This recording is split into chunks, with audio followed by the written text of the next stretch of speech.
At kaugnay ng pagbaba ng satisfaction rating ni Pangulong Noynoy Aquino sa survey ng SWS para sa third quarter ng 2013. Makakapanayam natin si Dr. Ana Maria Tabunda, Research Director sa Pulse Asia Research. Magandang umaga, Dr. Tabunda. Magandang umaga sa iyo, Howie. Yeah. So, in broad strokes, ano po yung naging result ng inyong survey tungkol sa PDAF, no? Pork barrel? Nang tanungin namin ng mga tao kung ano ang pangungusap na pinakamalapit sa kanilang opinion, meron kaming 45% na nagsasabi na dapat tuluyan ng alisin ang PDAF. 45%? Less than half of your respondents? Okay.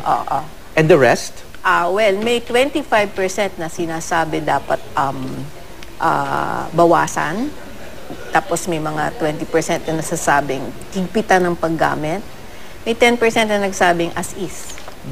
Okay, kasi ang lumalabas sa media, parang napakalakas ng panawagan na i-abolish ang pork barrel, pati yung sa Pangulo, parang lahat-lahat na i-abolish, no? Pero you're saying that less than half ay sumasang-ayon sa posisyon na yon, and there are others who feel na kailangan lang i-improve o baguhin yung sistema. Yun yung sinasabi ng aming mga data.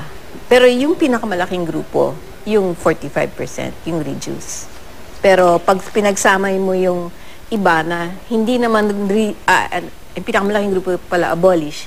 Pero pag sinabi mo naman yung iba na hindi abolish, mas marami sila. Yun lang iba-iba yung kanilang minumungkahi, bale.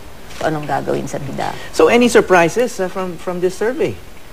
Hindi naman. Alam naman natin na may negative opinion naman talaga tungkol sa pork barrel. So yung 45% siguro, hindi yun surprising. Hindi po. Pero siguro, at least mahahambing natin sa nangyari noong 2004 na naging issue din ang pork barrel. At nag-survey din kayo noong 2004? Noong 2004, nag-survey din kami. Lumalabas na mas matindi ngayon yung sentimiento na i-abolish. Kasi nga dati 30% lang ang nagsabing abolish, 55% ang nagsasabing reduce noong 2004. Okay, pero ano naman yung PDAF o pork barrel issue noong 2004? There was no equivalent of Janet Napoles noong 2004, no? Mas abstract yung issue noon. Tungkol lamang yun na merang fiscal deficit yung gobyerno at kailangan ng pagtitipid ng pondo, kaya pinapa-scrap yung pork barrel. Pero kalaunan, ang naging solusyon din ay hindi lamang i-scrap, hindi naman talaga na-scrap, hindi lamang i-reduce, na hindi naman talaga na-reduce, kundi nag-impose ng additional taxes, yung IVAT. Okay, sa mga policy makers who need to make decisions about these things, yung mga lawmakers na nagde-decide kung susuportan pa ba nila yung PDAF o hindi, gagamitin ba nila yung kanilang pork barrel o hindi, what kind of insight should they gain from the results of your survey, yung public opinion ng mga tao tungkol sa pork barrel? Nangangahulugan na hindi naman talaga, siguro kung maayos ang paggamit, no? Pwede pang tanggapin. Maaaring tanggapin kung talagang mahigpit yung pagsuri, kung saan ba talaga napupunta yung mga pondo, umaabot ba talaga sa tao. Kasi meron naman talaga iba. Meron kaming 19% na sinasabi nila, ang gamit ng mga mambabatas dyan sa pork barrel na yan ay para matulungan yung development sa kanilang mga lugar. 19% yun. Nandito din yun sa survey na yun. Yun sinasabi lang ang gamit sa kanilang lugar. So may nakaka-benefit, no, sa pork barrel. Yan na nga yung mga scholarships.